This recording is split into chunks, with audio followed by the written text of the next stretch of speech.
יש חנות בארצות הברית שפשוט מוכרת מלא מותגים ברבע מחיר, פלוס אמזון מגיע יום אחרי, אז בואו נעשה הול של שניהם. נתחיל מאמזון. אז דבר ראשון, המקרר טיפוח שלי שווק חיים, אז הזמנתי מקרר טיפוח חדש. התחלתי לאהוב ורוד.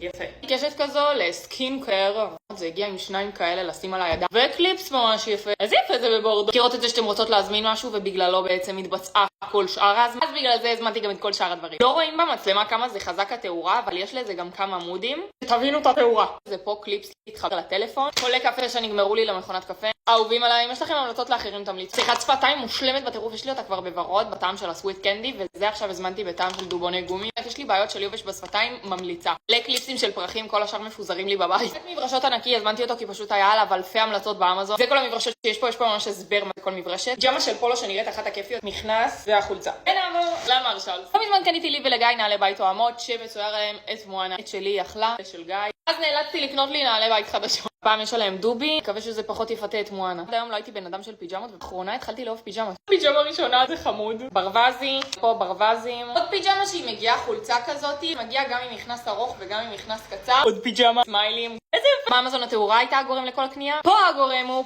מחברות. מחברת ראשונה שכתוב עליה A, יעני עמית. המחברת השנייה של קורסונים חמודים כאלה, ממש אהבתי. תגידי ביי. ביי.